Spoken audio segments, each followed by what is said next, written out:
What's up, everybody? Just got back from Waco from the game. Had a great time. Jeff, once again, thanks for the tickets. Had an excellent time watching my game. Great experience. Um, you know, as I was at the game watching it, we were in the student section. Of course, I was getting crap from the Baylor fans, which is fine.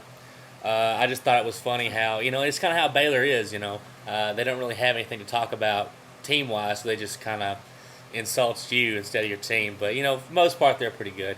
Um, Also, I want to give some advice. I know usually, if you've got one team, you say this team sucks. But really, Baylor fans, you can't really tell anybody that they suck because you're Baylor. So just get that out there. Um, but as I was watching the game, when there was about 3 minutes 39 seconds left. We were up by 14. I couldn't wait to make this video and just pat our guys on the back, just that because we played excellent up to that point. Baylor scores the most points in the Big 12. And we were up by 14 at that point. We were trading baskets with them. They couldn't hit anything in the first half. Their shot came along, but so did ours. I felt DJ played excellent. His shot still isn't there, but what I like about DJ is that even though he knows that his shot's not there, so he doesn't force anything. He doesn't try to make something happen. He gets the ball to Connor Ashley or Damian James, or Gary Johnson. Gary Johnson played great, and lets them take care of it. He didn't mind that. He wants to win, so I like that about the guy. Now, 3 minutes 39 seconds left. We've pretty much dominated the whole game. They never had to lead the entire game. Um, and then they started fouling, as you would when you're behind, to force other teams to shoot free throws. So I'm thinking, okay, this is over. We're a college basketball team. We couldn't make a free throw for our life.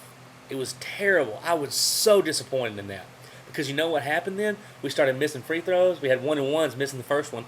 They go right down and hit threes or layups and whatnot, and they end up making it all the way to a 1-point game.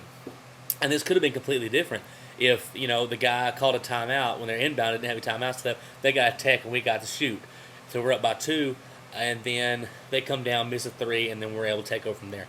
But I was so I hated how lackadaisic the guys got after the game was supposedly won. It was like we're saying to Baylor, hey, we just proved we're better than y'all. Let's just go home. Baylor is a good team. I'll say that they have a good program this year, one of the best they've had in a long time, and they're resilient too. And they did not care what that score was. They were going to keep putting points on the board until that clock was 0, and they ended up bringing it to 1 point. And you know, and the thing is, this would worry me, going into the Aggie game Monday, because the Aggies are a much better team than Baylor is.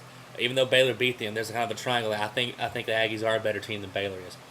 But the thing with Texas, we're a momentum team like any other basketball team during the game, but we don't really bring the momentum from other games to the arena. It kind of starts at tip-off, and that's kind of what you're going to get. So even after a big win, we still came out good against Baylor. Even when we lost, we come out big. So I expect a good showing from us Monday. I'll talk about that later, but we can't do that. We've got to get better at free throws. That's basic basketball. Basic basketball. We've got everything else good. Defense was great. Our shooting was on. But just at the end, Rick Barnes is a conservative coach at the end. What he usually wants to do is just get DJ up there at the top, dribble the clock around, and then maybe just go in with a layup or try to kick it out or something. But I felt that when we started missing our free throws, we should have been kind of going for the jugular a lot more and trying to get some shots off rather than just kill the clock. But we got the W. We're still keeping up. The Aggies lost to Okie State, so they're pretty much done as for Big 12 South regular season championship. So right now it's a 3-dog race still. Us, Kansas State. We've got the tiebreaker over Kansas. Kansas State's going to be tough when we get up there. If we take care of business, we will be the Big 12 regular season champion. So we've got to take care of business. Every game is tough. The Big 12 has got to be one of the most competitive, if not the most competitive conference in the nation right now. So still, hook 'em horns, Texas fight. I had a great time in Waco watching my boys play. We got to get the little stuff together. But it's a great team. Like I said, anybody can be beat. In Texas, we can beat anybody. So hook 'em horns, guys.